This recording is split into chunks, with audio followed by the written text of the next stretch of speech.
Jio tube Tamil நேயர்களுக்கு வணக்கம்.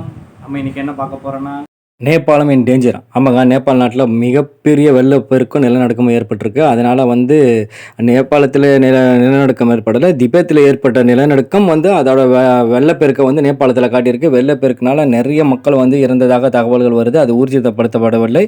இருந்தாலும் நிறைய தமிழர்களையும் வெளிநாட்டினரும் இந்தியர்களும் மாட்டி கொண்டு இருக்கிறதாக தகவல் வருது. சரிவு ஏற்படுவதற்கு சில வினாடிகளுக்கு முன்பு மக்கள் தப்பி ஓடும் காட்சி இவை. அதோட காணொலிகள் தான் இது. இந்த காணொலிகளை பார்த்தாலே உங்களுக்கு தெரியும் அது எவ்வளோ கோர சம்பவங்கள் நடந்திருக்கு அப்படிங்கிறத பார்த்தாலே உங்களுக்கே தெரியும். இந்த காணொலியை பார்த்துட்டு வாங்க. ஃபுல் அண்ட் ஃபுல்லு பார்க்குறதுக்கு மனசு பதைக்குது.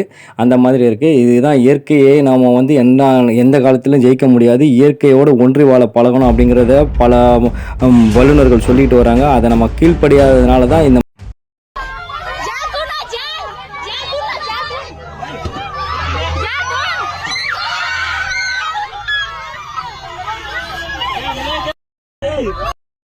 காணொலி பார்த்தீங்களா மக்களே, எப்படி பதற வைக்குதுன்னு.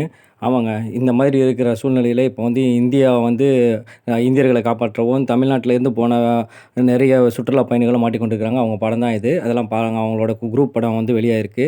ஸோ எல்லா வெளிநாட்டினர்களையும் பாதுகாக்கணும், அவங்கள காப்பாற்றணும், அவங்க நிலை என்ன அப்படிங்கிறத அறிஞ்சிக்கிறதுக்கு தகவல் தொடர்பு முடுக்கிவிடப்பட்டுள்ளது. அதே மாதிரி அங்கே உள்ள இது எதனால் ஏற்பட்டது அப்படிங்கிறதுக்கான விளக்கமாக வானிலைத்துறை ஆய்வாளர்கள்லாம் சொல்லியிருக்கிறாங்க. இந்தியாவுக்கு ஏதாவது பாதிப்பா அப்படின்னா, ஆமாம், பாதிப்பு இருக்கிற மாதிரி தான் தகவல் வருது. நாராயணி, கண்டக் நதிகளில் ஏற்பட்ட அந்த வெள்ளம் அதிகமாக வர்றதா தகவல் வருது. கரையோர மக்கள் கவனமுடன் இருக்க வேண்டும் என்று இந்திய எல்லை பகுதி கிராமங்களுக்கு நேரடியாக ஆபத்து உள்ளதாகவும் தகவல்கள் தெரிவிக்கிறது. ஸோ அதனால் ரொம்ப கவனமாக இருக்க வேண்டிய சூழ்நிலையாக இருக்குது. இது எதனால் ஏற்பட்டது அப்படின்னா, நிலநடுக்கம் ஏற்பட்டு அங்கே மண் சரிவு ஏற்பட்டு அந்த தண்ணி போக வழி இல்லாமல் அடைப்பு ஏற்பட்டதுனால அந்த அடைப்பு ஒரு கட்டத்தில் முட்டி ஒரு பெருவெள்ளமாக பெருக்கெடுத்துருச்சு. அதனால் வந்த வினை தான் இது. ஏகப்பட்ட பேர் இறந்திருக்க வாய்ப்பு இருப்பதாக தான் தகவல்கள் சொல்லுது. பொறுத்திருந்து பார்ப்போம். அந்த இறந்தவர்களுக்கு நம்மளுடைய வணக்கங்களை தெரிவித்துக் கொள்வோம். மற்றபடி பார்த்திங்கன்னா என்ன சொல்கிறதுனே தெரில. இயற்கையை நம்ம மிஞ்ச முடியாது. இயற்கையோடு ஒன்று வாழ பழகுவோம். வீடியோ பிடிச்சிருந்தால் லைக் பண்ணுங்கள், ஷேர் பண்ணுங்கள், கமெண்ட் பண்ணுங்கள், மறக்காமல் சப்ஸ்கிரைப் பண்ணுங்கள்.